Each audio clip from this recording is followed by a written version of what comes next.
Señor, a través de la alabanza. Asombrados, Señor. Y a veces nos sentimos mentirosos cuando cantamos. Porque muchas veces tú dejas de ser nuestro Señor. Dejamos de confiar en ti, dejamos de ver la cruz. Y nos basamos en nosotros. Dios bueno, ayúdanos a adorarte en espíritu y en verdad. Que lo que cantemos, Señor, vivamos. Que lo que somos, Señor, sea producto de tu palabra. Señor, háblanos, por favor, una vez más, por tus misericordias. Por una vez más. Confiamos en tu palabra y cuando tú la dices, es verdad y cambia realidades. Es verdad, Señor, y transforma, sana, restaura, da vida. Señor, que hoy día tu palabra, Señor, expuesta por mi persona, Señor, sea la que brille en este lugar, la que cause vida, la que restaure, Señor, nuestra congregación. Y que nos dé una directriz, Señor, hacia dónde queremos ir. Gracias. Gracias. En el nombre de Jesús. Amén. Amén. Había un grito usado, para los que son más viejos, se pueden acordar de las protestas populares, que decía: el pueblo unido jamás será vencido. ¿Se acuerdan? Ahí algunos hermanos ya se iban a parar y se iban a sacar la polera que tenían puesta, se iban a poner la polera roja. ¿Ya? Pero increíblemente esos que gritaban ese grito de que el pueblo unido jamás será vencido fueron los primeros que se separaron del pueblo al verse próspero, al verse en posiciones especiales o al verse tentados frente a la corrupción. Y en realidad el pueblo no está unido. Y cuando hablamos de pueblo, hablamos del pueblo de Dios. Así que lo que quiero compartir hoy día, para los que les gusta tomar nota y después recordar los sermones, o para que puedan, los que están viendo este sermón a través del Facebook Live, ¿está bien? Sí. Para que puedan tomar nota, se llaman Juntos y Revueltos. ¿Qué tipo de huevos le gusta a usted? ¿Los que están solitos o los que están revueltos? Piensen en eso. Abra su Biblia, por favor, en Efesios 4, Efesios capítulo 4, versículo 1. Y como vamos a hacer aeróbica espiritual, si usted lo encuentra, se pone de pie, ¿ya? Así que, una vez que usted encuentre el texto que vamos a leer, se pone de pie. Dice así, palabra de Dios, ¿amén? Amén. Yo pues, preso en el Señor, os ruego que andéis como es digno de la vocación con que fuisteis llamados, con toda humildad y mansedumbre, soportándoos con paciencia los unos a los otros en amor, solícitos en guardar la unidad del Espíritu en el vínculo de la paz. Un cuerpo y un espíritu, como fuisteis también llamados a una misma esperanza de vuestra vocación, un Señor, una fe, un bautismo, un Dios y Padre de todo, el cual es sobre todo y por todos, en todos. Pero a cada uno de nosotros fue dada la gracia conforme a la medida del don de Cristo, por la cual dice, subiendo a lo alto, llevó cautiva a la cautividad y dio dones a los hombres. Y eso de que subió, ¿qué es? Sino que también habiendo descendido primero a las partes más bajas de la tierra. El que descendió es el mismo que también subió por encima de todos los cielos para llenarlo todo. Y él mismo constituyó a unos apóstoles, a otros profetas, a otros evangelistas, a otros pastores y maestros, a fin de perfeccionar a los santos para la obra del ministerio, para la edificación del cuerpo de Cristo, hasta que todos lleguemos a la unidad de la fe y el conocimiento del Hijo de Dios, y a un varón perfecto a la medida de la estatura de la plenitud de Cristo, para que ya no seamos niños fluctuantes, llevados por doquiera de todo viento de doctrina, por estratagemas de hombres que para engañar emplean con astucia las artimañas del error, sino que siguiendo la verdad en amor, crezcamos en todo, en aquel que es la cabeza, esto es Cristo, de quien todo el cuerpo, bien concertado y unido entre sí por todas las coyunturas, que se ayudan mutuamente según la actividad propia de cada miembro, reciben su crecimiento para ir edificándose en amor. Tome asiento. Ya se habrá dado cuenta de qué es lo que nos habla estos textos que acabamos de leer, ¿cierto? ¿De qué es lo que habla? Puede hacer trampa y leer el título de estos versículos que habla de la unidad del Espíritu, ¿cierto? Bueno, esta carta que estamos leyendo, la carta de Efesios, fue escrita o dictada por el apóstol Pablo en el año 60 aproximadamente después de Cristo. Y yo no sé si a usted le pasa, pero por mucho tiempo yo idealicé la iglesia del primer siglo. Y siempre la ponía de ejemplo y decía, no, si fuéramos como la iglesia del primer siglo, si fuéramos como la iglesia que comenzó, era una iglesia perfecta, que no tenía problemas, que no tenía arrugas. Pero ¿sabe qué? Cuando yo leo las cartas, me doy cuenta que tenía tantos conflictos y problemas como nosotros. Que no era una iglesia perfecta, aún sí tenía a Dios y tenía su Santo Espíritu. Así que, así como Dios trabajó en la iglesia del primer siglo, trabaja hoy en su iglesia. ¿Cuántos lo creen? Amén. Entonces, esta carta de Efesios nos habla de relaciones. De la relación de la iglesia con Dios y de la relación entre el cuerpo, que es la relación más compleja, porque es fácil relacionarnos con Dios porque no lo vemos. Pero es difícil relacionarme con mi hermano, que lo veo, que lo conozco y que conozco sus virtudes, pero lamentablemente también sus defectos. Amén. Es necesario entender que Dios no nos pedirá nada sin que primero Él no nos haya entregado las herramientas.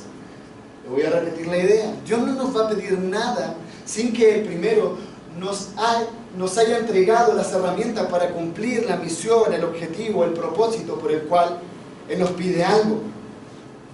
Pablo, desde la cárcel, está exhortando a esta iglesia a vivir, primero que todo, si quiere usted puede ir revisando el texto, lo que vamos a ir hablando, primero a vivir como es digno, ¿ya? Andar como es digno. Y eso da a entender que también se puede vivir indignamente. El vivir dignamente no habla de un momento, no habla de una actitud que podemos adoptar cuando solo estoy en la iglesia o cuando estoy con cristianos, sino a andar. Eso tiene que ver con un estilo de vida. No sé si a ustedes les pasa, pero yo recuerdo en mi adolescencia que yo tomaba una actitud y me comportaba de cierta manera cuando estaba con mis padres y otra actitud y me comportaba de otra manera cuando estaba con mis amigos. Yo adoptaba una actitud, pero no era de esa manera. Y engañaba a mis amigos o engañaba a mis padres. Yo sé que usted nunca lo hizo, pero yo que soy pecador, lo hice y le confieso mi pecado. Le quiero hacer la siguiente pregunta. ¿Cómo usted está viviendo? ¿Está viviendo digna o indignamente? No me responda porque no quiero que se avergüence, pero respóndase a usted mismo. Esta dignidad de la que habla el apóstol no habla de una dignidad que vamos a ganar con el esfuerzo, como decía el pastor en la mañana. No habla de una dignidad que vamos a ganar con nuestros méritos, cumpliendo los 5 pasos para ser un hombre de Dios, o los 21 días de ayuno, o los 40 días de oración. No habla de eso. Esa dignidad la da tu posición en Cristo. ¿Quién eres en Cristo? ¿Dónde estás en Cristo? El príncipe Carlos no ganó su dignidad con el paso de los años. Él no luchó como en Wakanda para tener el cetro. Él nació siendo hijo con la autoridad de ser príncipe. Y todos los demás podríamos encontrar injusto eso, pero así son las reglas de la realeza. Las reglas del reino de Dios no las establezco yo, las establece Dios. Y Él llama y escoge a los que quiere y a los que se le da la bendita gana. Y lo glorioso de esto es que no llama a los buenos, no llama a los justos, sino que llama a los pecadores, y de los cuales Pablo dice que era el primero. Pero una cosa muy importante Es por eso que nuestra manera de vivir debería honrar nuestro llamado. Ojo, no debería ratificar el llamado, sino que honrar, gratificar el llamado que hemos recibido. El cristiano no gana mérito con moralidad, con su conducta, pero su conducta, esto subrayelo por favor, manifiesta la obra de Cristo en su vida, porque la palabra de Dios nos dice que por sus frutos los conoceremos. No por todo su bla bla o sus buenas intenciones, sino que por la evidencia. El Rey León, yo sé que usted tampoco vio esa película, pero ¿se acuerdan de Mufasa? ¿Quién era Mufasa, niños? A ver si me ayudan. Era el enemigo, ¿cierto? ¿Se acuerdan de Mufasa?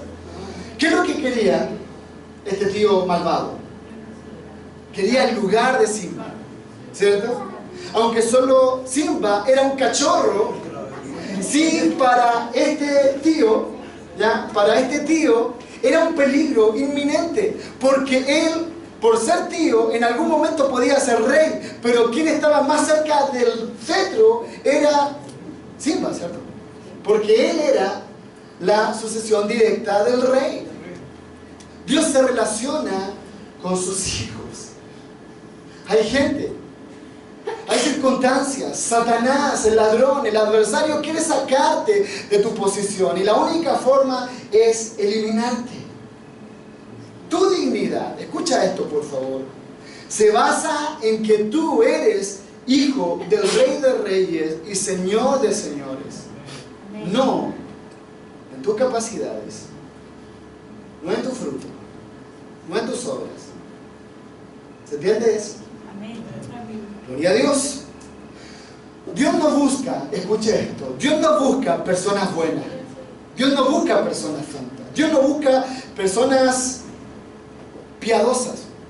¿Cómo? ¿Qué estás diciendo, pastor? No, Él no lo hace. Él, a través de la obra del Espíritu Santo en el creyente, hace personas buenas, santas y piadosas. Pero es su obra en la vida del creyente. Amén. La meta del capítulo que leímos, en el versículo 13, es que el hombre y la mujer de Dios puedan llegar a una estatura, puedan llegar a un molde, puedan llegar a algo establecido por Dios. Y la palabra de Dios me dice que ese modelo es la estatura del varón perfecto. Y cuando hablo de varón perfecto, estoy hablando de un varón o mujer, para que tampoco se sientan discriminadas, maduro. La meta es un varón maduro. Y cuando voy al diccionario, maduro tiene que ver con íntegro, completo. ¿Estás siendo maduro? El apóstol Pablo, en este capítulo 4, en el versículo 2 y versículo 3, nos exhorta a guardar la unidad del Espíritu. Y la verdadera unidad, y esto es súper importante entenderlo, porque hoy día el pueblo evangélico habla de unidad, hace congresos de unidad, y dice que el avivamiento vendrá solamente cuando haya verdadera unidad, y yo lo creo.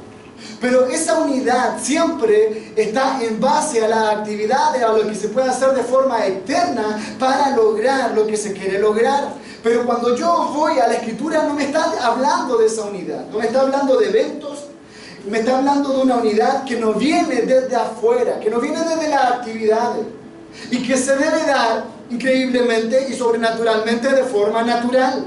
Algo parecido a la unidad, pero no es unidad, es la uniformidad. Y ese es el discurso que hoy día estamos escuchando. La uniformidad es el resultado de ejercer presión, de forzar desde afuera y formar, para que lo entiendan de alguna manera. ¿Han visto estos juegos de arena que tienen los niños? Que si uno los presiona mucho pueden tomar forma, pero en realidad no están unidos. Y uno los levanta y se desarman enteros. No pensé en otro ejemplo, pero era lo que más me servía. No están unidos, no están vinculados, pero están juntos. En otras palabras, están juntos, pero no revueltos. Usted puede ejercer presión. Usted puede hacer eventos, puede hacer partidos de fútbol, puede crear una liga de jóvenes, puede crear, no sé, cafecitos y hacer tocatas para juntar a la gente, pero eso solamente va a provocar uniformidad, gente que se parece y que terminan hablando parecido, pero no unidad. Y ahí hemos cerrado el blanco. La unidad en la iglesia no la van a provocar las actividades, no la va a dar un concierto, no lo va a dar un partido de fútbol, ni enseñarle a la hermana a tejer crochet. No, no va a dar eso la unidad. La unidad, según el modelo bíblico, lo va a dar el Espíritu Santo. Amén. La obra del Espíritu Santo en la iglesia. ¿Cuántos dicen amén? Amén. Yo creo eso. ¿Cuántos quieren una iglesia unida? Yo anhelo una iglesia unida. Amén. Como pastor, aunque ustedes no lo crean, me rompe el corazón cuando veo la iglesia dividida, cuando veo bandos, cuando veo gente que se cree superior a otra, cuando veo vanidades, me rompe el corazón y digo, wow, Señor, qué mal he hecho mi trabajo en la congregación. Y soy abierto y soy honesto.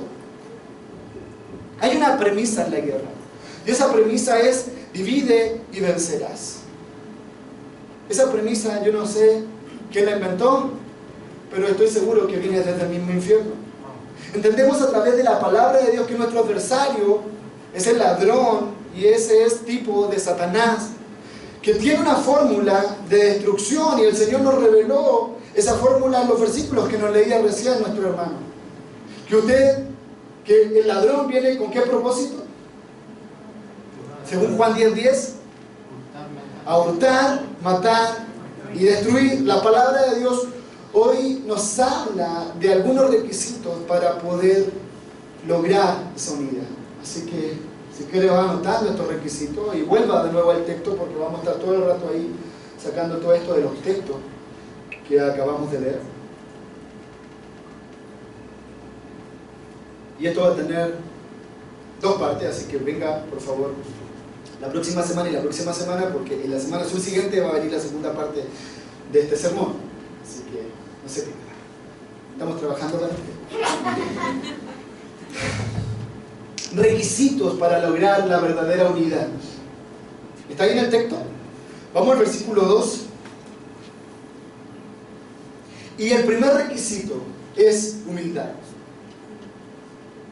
Humildad. Y me encanta esto, porque podría haber partido con fuego, con oración, con, no sé, con guerra espiritual. Pero nos parte hablando el texto de humildad. Y por favor, no confundir humildad, porque esta es una mala interpretación de humildad con pobreza, con miseria. ¿Ya? Aunque por lo general encontramos humildad en la gente pobre. Es difícil ver a un rico humilde, pero sí los hay. ¿Ya?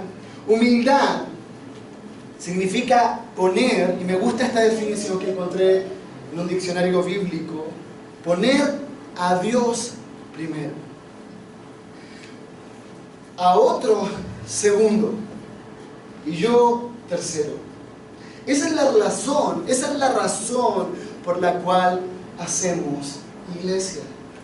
Si usted es parte de la eclesía y no entiende eso, que la iglesia no es para mí, la iglesia es para Dios y para mi prójimo, no he entendido la razón por la cual me congrego, por la cual pertenezco a una comunidad de creyentes. Y no olvidemos que esa comunidad de creyentes es la esposa del Cordero, la que Él está preparando, la que Él está santificando.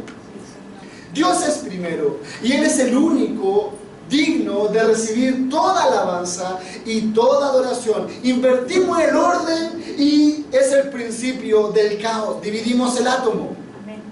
Una bomba nuclear. Cuando el hombre, cuando la teología es antropocéntrica, cuando el hombre se pone como el más importante en la congregación, está condenada al fracaso, a convertirse en una secta. Dios primero, mi prójimo segundo y yo tercero. Es que, pastor, a mí me enseñaron que era Dios primero, luego yo, mi familia y después el resto. Eso es lo que yo puedo ver en la Escritura, porque voy entendiendo cuál es el modelo que Dios estableció. Humildad significa conocerme a mí mismo y saber que soy limitado, que yo no me las puedo todas, que yo no soy Tony Stark para crear todas las cosas y ganarle a todos los enemigos. No, hermano. Soy débil, soy frágil, ¿Soy barro? ¿Soy pobre? Esas son las comparaciones que el Señor da con respecto a los hombres de Dios y a las mujeres de Dios. Amén. Debemos entender que no soy el ombligo del mundo. Que Dios no está preocupado por cumplir mi sueño. Al contrario, Él me invita a que yo pueda cumplir su sueño. Yo no soy el centro del universo. El centro del universo es Dios, su gloria, su evangelio, la cruz. Amén. Hay gente que va a un funeral y en el funeral increíblemente quiere ser el muerto. Hay gente que va a un casamiento e increíblemente quiere ser la novia en el casamiento. Quieren ser ellos siempre los que figuran. Quieren ser ellos siempre los que reciban los aplausos y los que queden como los bacanes. Pero me encanta la figura del Señor Jesús. El buen chileno siempre pasaba piola. De hecho, Judas tuvo que entregarle con un beso porque no sabían quién era Jesús y lo veían así físicamente. No andaba con una ropa especial. No hablaba de una forma especial. Era sencillo. Y tenemos que volver a esa fe sencilla. Amén. Hemos alejado tanto a la iglesia del pueblo, del mundo. Y hemos perdido la esencia de la fe. Y esa esencia parte de la humildad. Es necesario que yo mengüe para que Cristo en mí crezca. Amén. Desaparecer. Así es, Señor. Desaparecer y nos cuesta. Yo le confieso, a mí me cuesta. Porque cuando uno ha trabajado, cuando uno ha invertido, cuando uno se ha sacrificado y después no te valoran, tú quieres justicia propia y golpear y decir, hey, mira lo que hice y sacar en cara, ¿cierto? O eso me pasa a mí nomás. Sí que me pasa a mí nomás, pero no se preocupe. ¿Sabe qué? La palabra de Dios me dice que Dios condena todo concepto errado de nosotros mismos. Sea alto, escuche esto, o bajo. No estoy hablando de autoestima, porque la autoestima viene del corazón y el corazón es engañoso, sino que estoy hablando de lo que Dios dice de nosotros. Ser lo que Dios quiere que seamos. Esa debe ser nuestra meta y debemos ser diligentes en lograrla. Por eso que somos tan redundantes con el pastor Alejandro en poner a Cristo y la cruz en el centro de todo. Amén. Y que eso nos muestre la santidad de Dios en su máxima expresión. Y que cada día más mi manera de ver y de relacionarme con el pecado vaya creciendo el entendimiento para que yo me pueda alejar de ahí, de ese lugar. Amén. Segundo, ¿qué es lo que segundo encontró? Segundo requisito, a ver, vuelva al texto, versículo 2. Primero hablamos de humildad, ahora Mansedumbre. mansedumbre. Mansedumbre. Vivimos en un mundo violento, ¿cierto? Es cuestión de subirse a un auto, a una micro, a un taxi y ver cómo te van apurando, te demora 2 segundos en un semáforo y te suben y te bajan. ¿Ya? Y no de un ascensor. Cada uno quiere imponer su propia justicia, donde los que más hablan de tolerancia son los más intolerantes, donde creemos que ser mansos es ser vulnerable, y por eso es que nos complica el término manso. Y hemos hecho una nueva versión, esta es la versión pentecostal de la palabra, del texto a donde Jesús nos invita a ser manso, y hemos dicho, hay que ser manso, pero no menso, pastor. ¿Qué te sale eso de la Biblia? Jesucristo dijo, bienaventurados los mansos.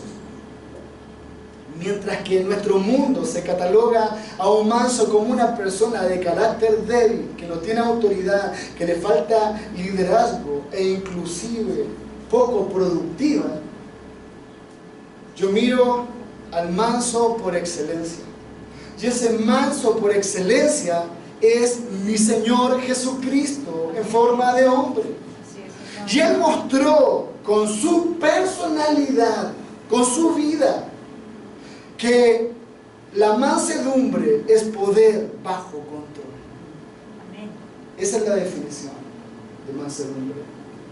No me recuerdo, a ver si alguien me ayuda ahí mientras tanto en buscar en el griego este mansedumbre, pero es poder bajo control. Otro ejemplo de manso era Moisés. Según Números 12, versículo 3, dice que aquel varón Moisés era muy manso, más que todos los hombres que habían sobre la tierra.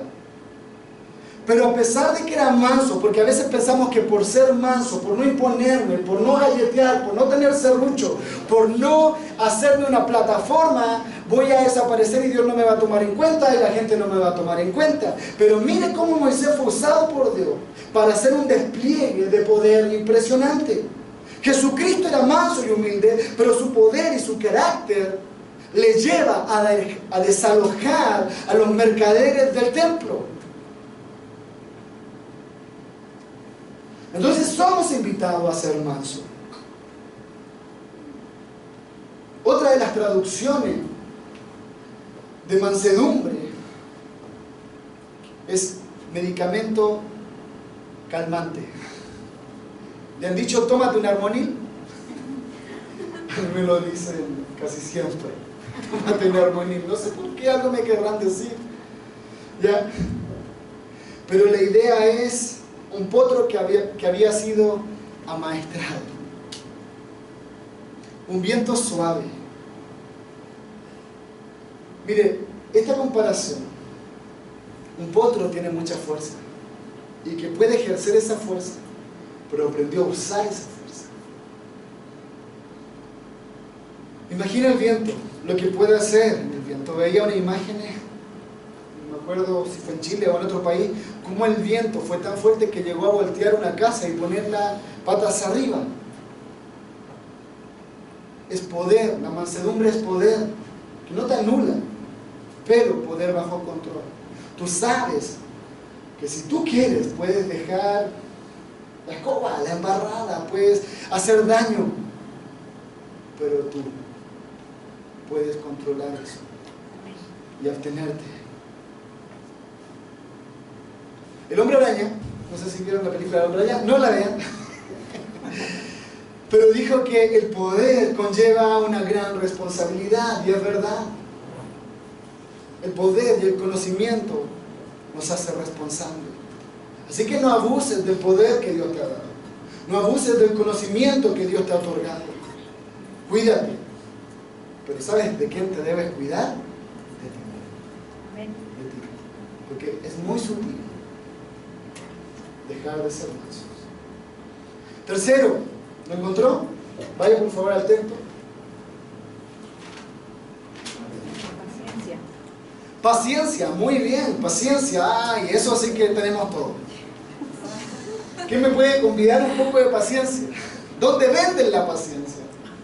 En el idioma griego hay dos tipos de paciencia. Una es la paciencia que habla en los textos griegos, es hupomone. Hupomone, que es la paciencia de la resiliencia a las circunstancias. Y esta paciencia no está hablando en este texto, sino que está hablando de otra paciencia. La que usa aquí el apóstol Pablo es macrotumia. Macrotumia. Y es la paciencia que tengo cuando otros me atacan, cuando otros me dan. Pablo tenía un propósito. Pablo no estaba tirando así semilla al viento. Él estaba siendo certero en su exhortación a esta iglesia. Y le dice, ustedes tienen que tener paciencia cuando otros lo están atacando.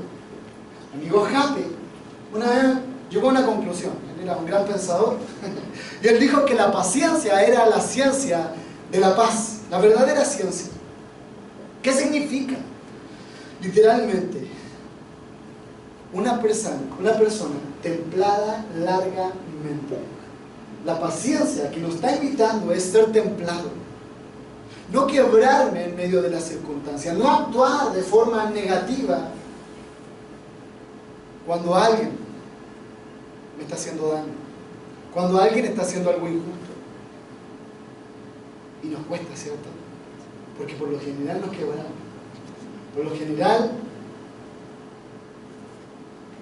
aplicamos lo que siembras cosecha, y más vale dar que recibir, y queremos hacer justicia con nuestras propias manos.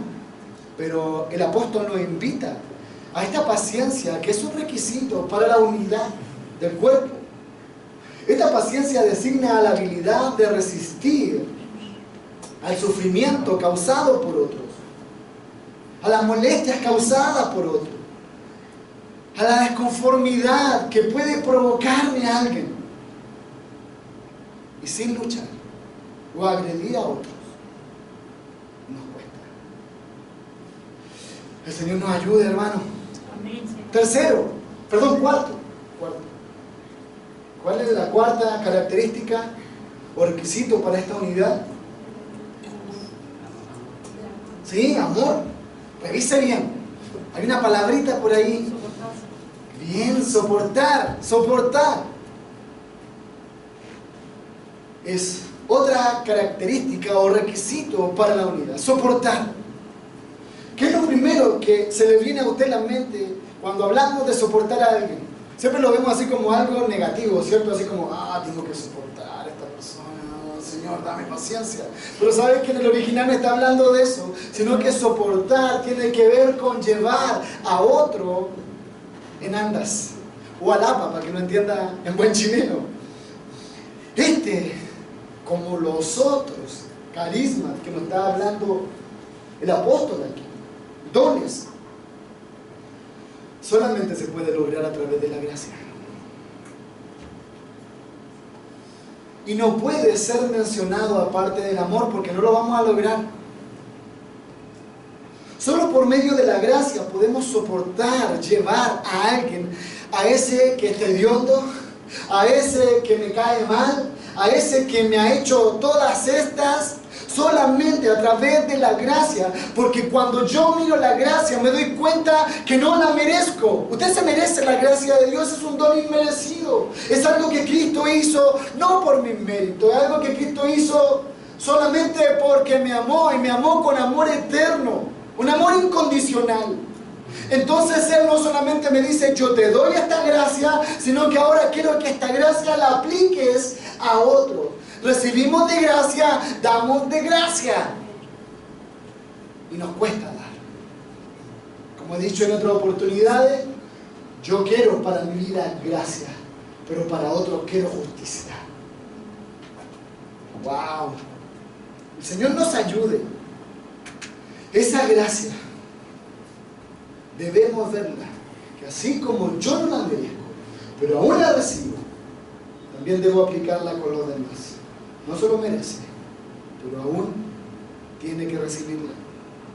El amor es el objeto que decora este arte, porque es un arte, un verdadero arte, el aprender a soportar a la gente.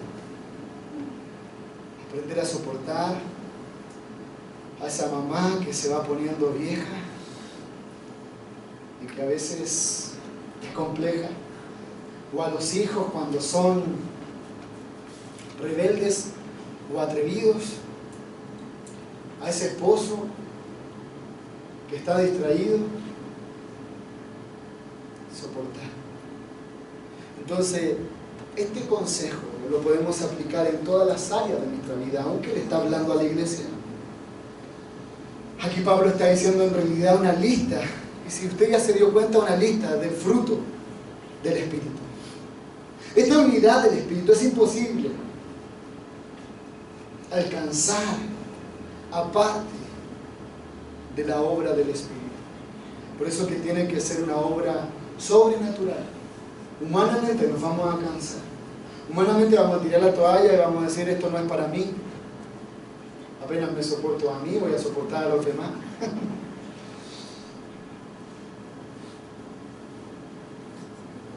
Esos frutos tienen que ser sembrados constantemente en el cuerpo de Cristo. Y si en su vida hay alguno de estos frutos, por favor, compártanlos. Compártanlos.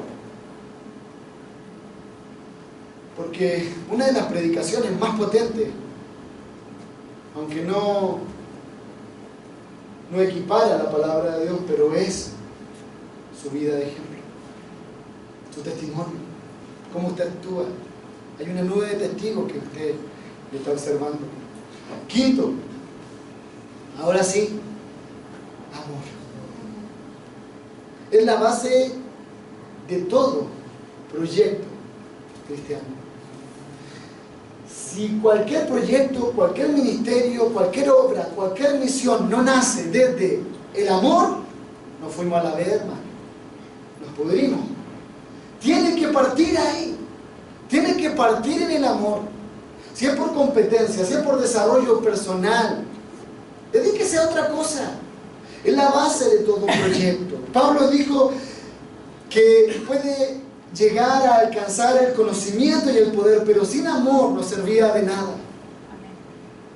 Usted puede, ya Corintios 13 nos deja bien claro, ¿cierto? La prominencia del amor. Usted puede tener todos los dones, puede hablar en lengua, puede haber ido al cielo, puede haber ido al infierno, pero si no tiene el amor, hermano, nada soy. Amor. Esta palabra la vamos a dividir en su original, en su etimología, y viene de una palabra compuesta: a, sin, y mor, muerte. ¿Cuántas veces hemos dicho te amo? Pero ese amor se acaba. Escribí algo por ahí en Facebook, viendo tanta gente romántica y dedicando tantas cosas lindas, me daba ganas de vomitar, pero un arcoíris. No, muy lindo todo eso, precioso, el amor que fluya. Pero pasa un mes, 2 meses y ya cambia el estado de Facebook en relación, después no dice nada. ¿Cuántas veces hemos dicho te amo? Pero nuestro amor ha muerto. Nuestro amor se acabó. El amor de Dios no es así. El amor, cuando es amor, según la Escritura, nunca deja de ser. Lamentablemente vemos el amor desde la perspectiva romántica, desde lo que me produce, desde lo que siento, pero no desde la perspectiva de Dios. Amor sin condición, amor eterno, amor que genera, amor que da. Dios nos ayude, hermano. Aquí intenté, en el versículo 3 habla de 3 conceptos que intenté unificarlos para hacer el sexto punto, que es solicitud, diligencia, empeño. Literalmente, en otras palabras, es estar dispuesto a. O sea, para que la iglesia pueda funcionar en el vínculo de la unidad, es estar dispuesto. Hay gente que es experta en lo no, experta en lo imposible, experta en ser apagadores de fuegos, bomberos espirituales. No, no se va a lograr, es muy difícil, no, ese sueño no es de Dios. No, ¿qué? Vamos a irnos de misiones si somos pobres. Siempre hay un pero acá Pablo nos invita a tener solicitud, a tener diligencia, a tener empeño, a estar dispuesto. El verbo está en un participio presente, ¿no? Eso, un poquito de gramática, lo cual nos dice que debemos constantemente vigilar que se mantenga esta unidad, porque no es fácil. Amo a mi esposa con todo mi corazón, pero a nosotros a veces nos cuesta estar unidos. Le confieso eso. ¿Cuánto más una congregación donde hay muchas personas con distintos caracteres, con distintos gustos? Pero debemos entender que unidad no es uniformidad, no es ser todos iguales, no es ponernos todos el mismo terno, la misma corbata, la misma falda. No, hermano, no se trata de eso. La unidad está en entender que hay diversidad de dones, diversidad de ministerios, y ahí podemos seguir ampliando el panorama y decir diversidad de caracteres. Pero hemos aprendido que el amor de Dios es el vínculo perfecto que nos lleva a relacionarnos y a entender que yo soy necesario para mi hermano, pero mi hermano también es necesario para mí. La iglesia es edificada a través de los dones y ministerios que tiene la iglesia, o sea, todos ustedes. Pero venimos con un modelo episcopal donde el pastor era el vínculo de la iglesia. El pastor es uno más. No tienen ni un brillo los pastores, por lo menos de esta iglesia, porque los otros pastores no se ven. Pero es la gracia de Dios en ellos. Se quería subir al piano. Y la gracia de Dios los ha puesto en autoridad. Pero por más que ellos se esfuercen, ellos no van a lograr la unidad. Porque la unidad es del Espíritu. Y tenemos que entender eso. Y es mi responsabilidad, su responsabilidad, que miembro, usted, de este cuerpo, en el cual Cristo es la cabeza. ¿Se imagina un día una mano odiando el pie y golpeándolo? Sería ilógico. Se necesita mutuamente. Mire al que está a su lado. Mírenlo. Aunque sea feo, mírelo por fe. Y dígale, te necesito. Pero dígaselo de verdad. Entonces tenemos que ser diligentes en estar atentos a qué es lo que necesita mi hermano.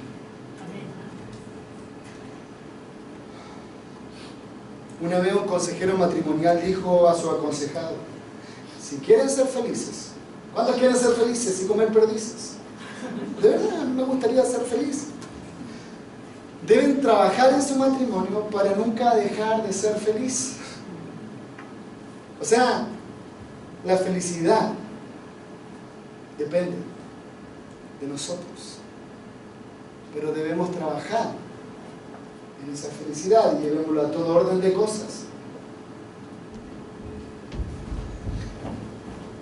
La idea principal del verbo que estamos usando aquí, solicitud, diligencia, desempeño, es que pensemos que cuando la situación es la mejor, tenemos que entender, cuando nosotros ya podamos ver, oye, las cosas están funcionando bien, porque a veces nos ha pasado. No sé si usted se ha dado cuenta que uno tiene como este miedo. A mí a veces me pasa eso, como cuando todo marcha bien, uno dice, oye, algo malo va a pasar. Oye, no tenemos problema. Oye, tenemos todas las cuentas pagadas. Como que uno se asusta cuando todo funciona bien. ¿Y sabe qué? Que nosotros no tenemos que ignorar que Satanás va a procurar destruir esos ambientes del pleno. Satanás va a buscar el resquicio, va a buscar la oportunidad, por eso que tenemos que estar velando. Los atalayas, en otro lugar le llaman profetas, los maduros, estar vivitos ahí, que no entre cualquier factor de destrucción que venga directamente desde Satanás para hurtar, matar y destruir. ¿Cuáles son esos factores? Murmuración, envidia, contienda, pleitos, borrachera, etcétera, etcétera, etcétera, la obra de la carne. Entonces la unidad de la iglesia, y no solamente la unidad de la iglesia, porque esto le puede servir para su familia, la unidad de la familia, cualquier cosa en la cual estamos involucrados, requiere esfuerzo, requiere un sacrificio. En otras palabras, ser intencional. Las cosas no resultan porque sí. No es que tú de la noche a la mañana te hiciste millonario, a menos que te hayas jugado el quino, pero eso es un caso en 10 millones. Hubo un trabajo. Yo creo en la bendición de Dios, creo en los frutos, creo en los resultados, pero hay un trabajo. Hay que ser diligentes, hay que ser esforzados.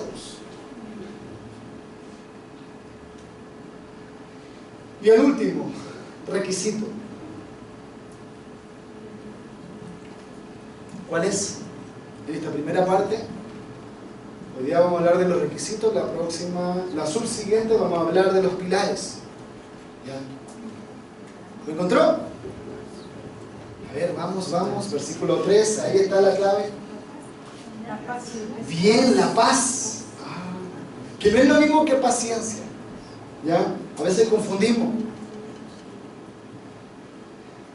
Tenemos que entender que la razón de que hay guerra afuera, cuando tenemos conflicto con el prójimo, cuando estamos teniendo peleas e inseguridades, La mayoría de las veces es porque tenemos guerras internas, fantasmas, problemas no solucionados. Y lo único que estamos haciendo frente a los conflictos es manifestando lo que hay en el corazón. Porque es en el corazón donde comienzan las guerras. Qué sabio el filósofo. Pero eso lo dice la palabra de Dios. El corazón es engañoso. El corazón es una trampa. Y te cuenta cuentos que lamentablemente nos terminamos creyendo. Amén. Por eso que no crea en usted mismo, créale a Dios lo que Él dice y de seguro va a llegar a la meta. Hay caminos que al hombre le parecen perfectos, le parecen buenos, le parecen lucrativos, pero su fin es camino de muerte.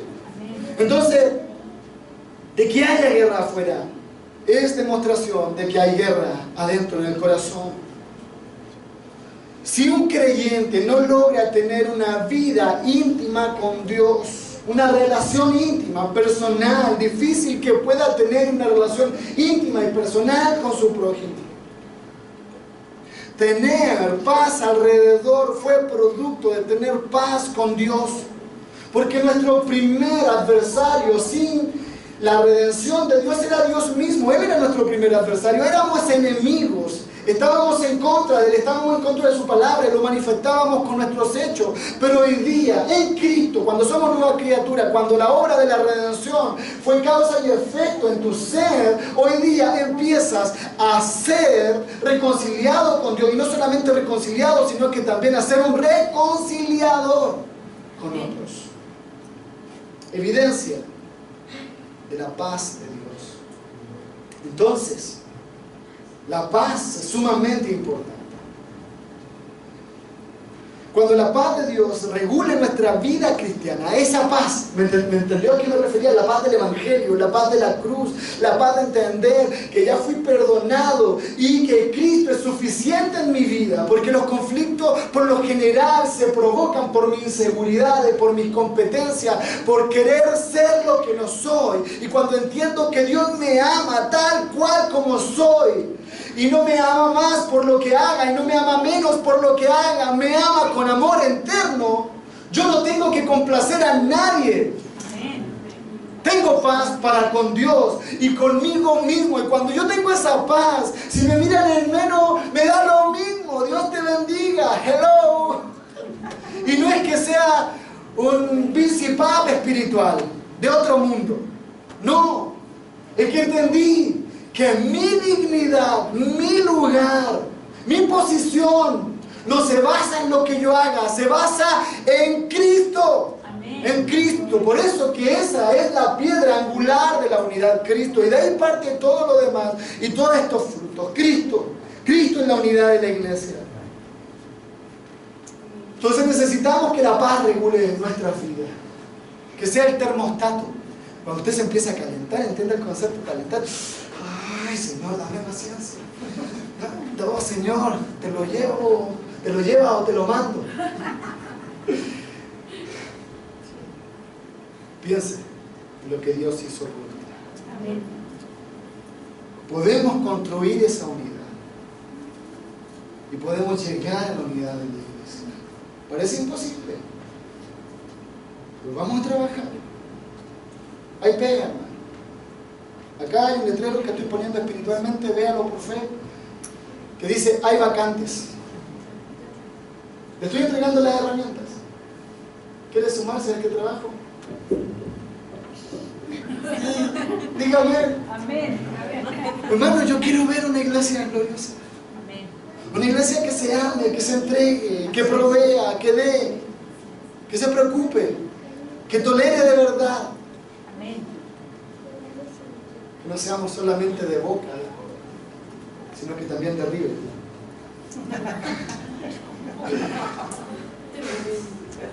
Para concluir, hermano, cuenta una leyenda que había un ciego y un paralítico viviendo en un bosque, vivían frente a frente y eran íntimos amigos, porque en realidad nosotros por lo general odiamos a quien hemos querido. Y un día tuvieron un conflicto y pasaron de ser los mejores amigos a los enemigos más acérrimos. Por algo que no les conté, este ciego y este paralítico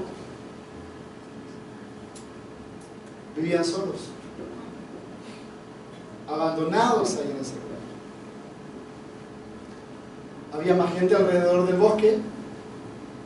Este bosque parecía que era chileno porque hubo un incendio forestal